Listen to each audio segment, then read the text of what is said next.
Hello everyone, this is New World Updates and today is the 3rd of May 2023.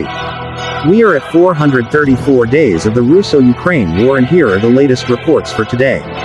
On the evening of today, after a small artillery preparation with sparse support from armored vehicles, the infantry of the armed forces of Ukraine attacked in the area of the settlement of Rabadino near the town of Orikov in the Pohovsky district of the Zaporozhye region. The task of the assault group of the armed forces of Ukraine was to capture the defender of the 291st Regiment. But the Russian troops recognized the movements of the Ukrainian group in time and responded with fire together with motorized gunners. The armed forces of Ukraine were met with fire by Russian forces, reconnaissance and motorized rifles. Tanks were also sent by the Russian forces to the rescue. Howitzers were actively hitting the armed forces of Ukraine positions. Ukrainian forces already has losses in armored vehicles, at least one tank was. Armed forces of Ukraine suffered casualties and retreat, at least one unit of armored vehicles was burned at the beginning of the battle. The Russian howitzers and mortars continued to hit the retreating Ukrainian, increasing the number of its casualties. This was a failure of the armed forces of Ukraine on the Zaporozhye front. The Russian army repelled the attack, the Ukrainians suffered casualties. Yesterday, Wagner PMCs continued their attacks in order to cut off the supply lines of the armed forces of Ukraine grouping in Bakhmut. At the same time, two more blocks of low-rise buildings were taken in the northwestern part. The Ukrainian army, after their counteroffensive the day before yesterday in Bakhmut, leaves no hope of holding at least part of the city until May 9, which is the anniversary of the Victory Day parade by the Russian Federation. This is very important for them, since a regrouping of their reserves to the Seversk direction was noted, from where a counterattack is possible in order to cut off the main parts of the Wagner PMC in the city and further defeat them.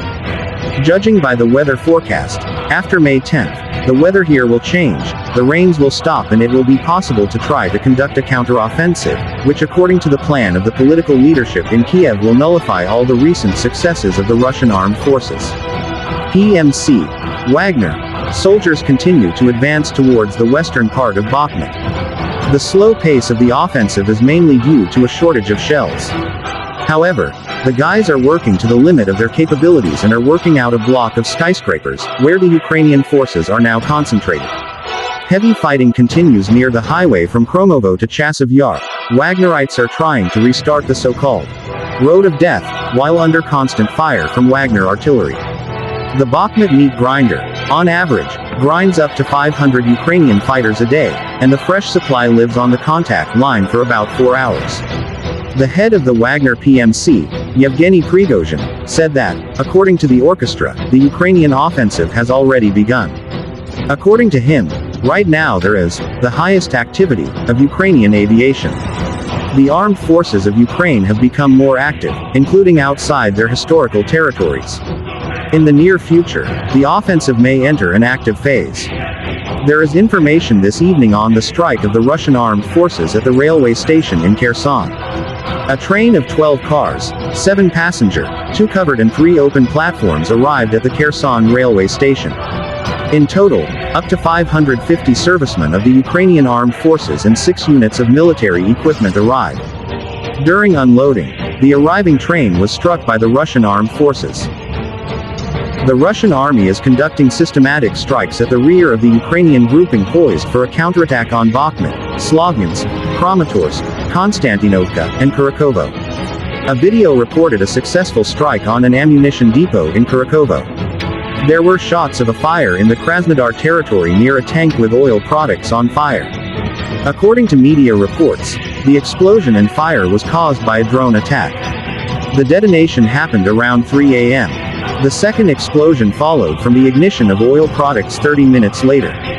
A column of smoke is visible several kilometers from the fire. At the moment, more than 1,200 squares are blazing. In the village of Volna in the Krasnodar territory, a tank with oil products caught fire. The fire was assigned the highest rank of complexity, said Governor Veniamin Kondratyev. Initially, there were no victims or injured. The situation was under control. Fire brigades, the Ministry of Emergency Situations and Emergency Services were pulled into place.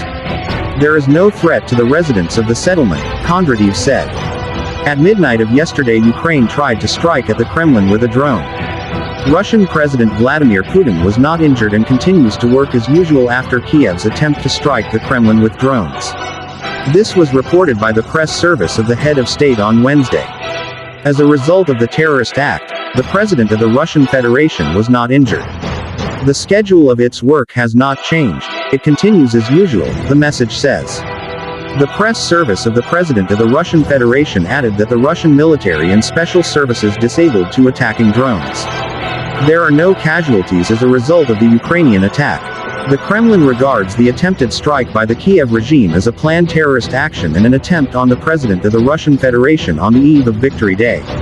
Russia reserves the right to respond to an attempt to strike at the Kremlin where and when it sees fit. This was the statement made by the Kremlin. That's all for today, and thanks for watching my video. Please like my video and make your comments to tell me what you think. Also subscribe to my channel and turn on the notification button so that you will receive notifications anytime I post a new video. See you in my next video.